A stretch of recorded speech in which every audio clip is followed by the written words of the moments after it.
Hey, this is Angie here at Abundant Acres Homestead, and today we're going to go work in the garden. We've actually been doing a few things in the garden, and I already got Kenny out here working.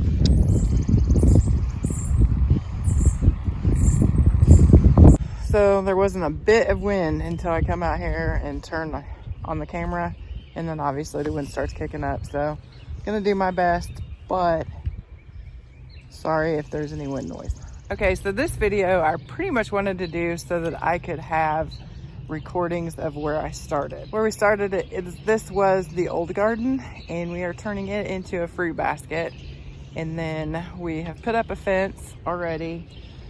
This is where you've seen us do the strawberries. I'll link that in the description or put it up here somewhere. But we put strawberries in here, and then we are turning this area all the way over into the new garden. So this actually was part of the old garden. Actually, where you see Kenny standing, that was the end of our old garden, and it went all the way over there. So because we've done the Back to Eden garden method through the whole garden for the past 2 years, we actually have been able to produce some really beautiful soil, as you can see right there. And I'm not leaving that soil. So what we've been doing is we've been pulling back. First, we pull back the mulch that we had down here. We pulled it back, and then we've been digging the dirt, which is this lovely bit. And we're saving that. We're using landscaping fabric to make the walkways. And then the old mulch that we had goes into the beds. We put the old mulch down, and then we take the new dirt and put on top of the old mulch, which is making these beds. You can see there's your walkway. Here's one bed that we've already got planted. We got onions in it. We got hit by a cold snap, so they're a little upset, but I think they'll still make it. And then we got another walkway, another bed, and we're gonna make a smaller walkway here, and then there'll be another bed. So this winter I sat down and I made up a plan of what I wanted my garden to look like. And this time when I do the garden, I want to do a set and forget, which has kind of been our motto here lately.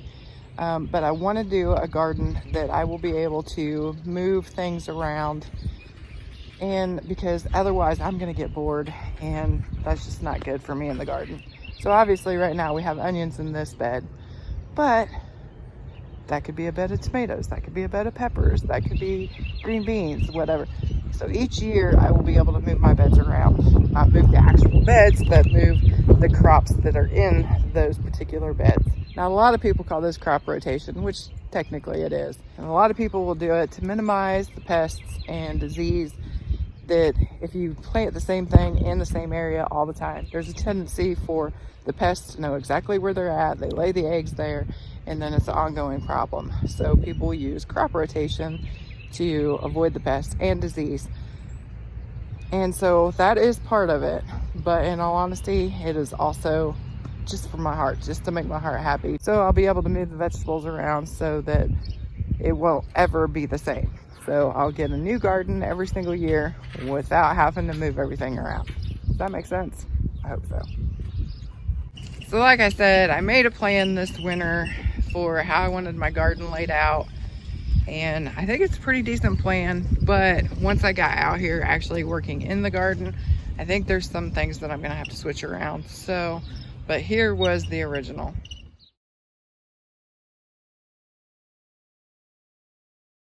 And I'm showing the plan just so that I know like what the plan was and where we actually started, because I actually want to follow this garden from the beginning, the actual building and what it took, so that I'm able to this winter look back and see all the progress that I made, because sometimes I just need that.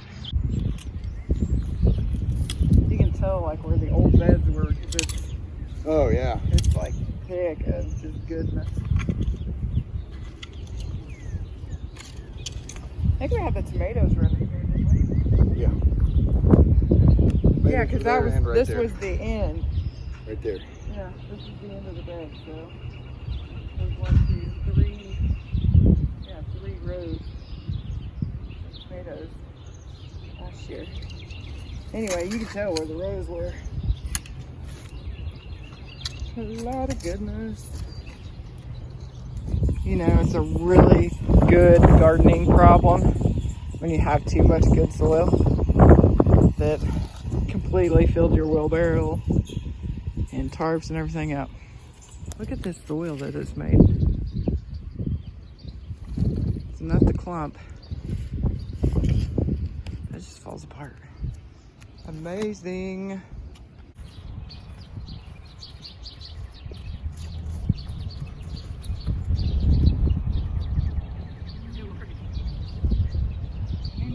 Because I need to make this wider.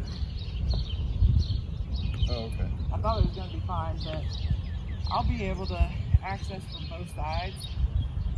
So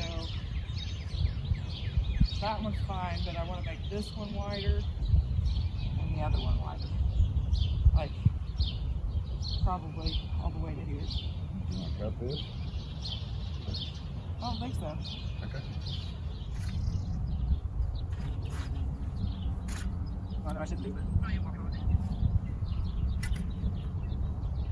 Now, what little bit of clay is mixed in with this? Is that going to hurt anything? So I decided to widen this a little bit, and I was going to go, I don't know if you can see it, I was going to go right to, let's see, I was going to go right to there, but I liked how wide it started getting, so I think this one's going to be an extra wide bed. I think it's going to work out better in the long run, because then I'll be able to double plant. Like I'll be able to put tomatoes on one side and then peppers, or peppers then carrots or something like that. I'll be able to double plant this bed. So I think that's what we're going to do. Shoveling. Just a shoveling. Ah. Oh. Caught him sleeping, didn't you?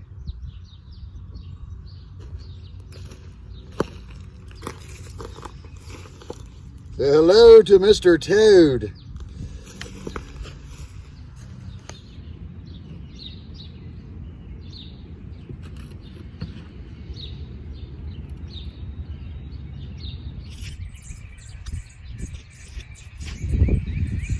It'd be kind of nice. This one close enough that I could actually probably do like parts trellis and then you can walk down. Right. That'd be cool. Like a little hall. Yeah. Or maybe just a couple at the ends. I don't know. Okay, let's see. You think you're funny. Oh, I know I'm funny. You think you're funny. I know I'm funny.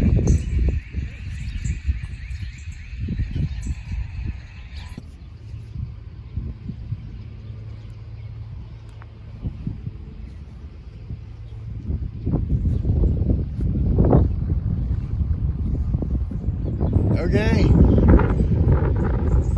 3 beds done. Gonna get a tractor, come over here, scoop all this off, put on some trails in the woods and over in front of the wood pile. Thanks for hanging out with us today. Be safe and God bless.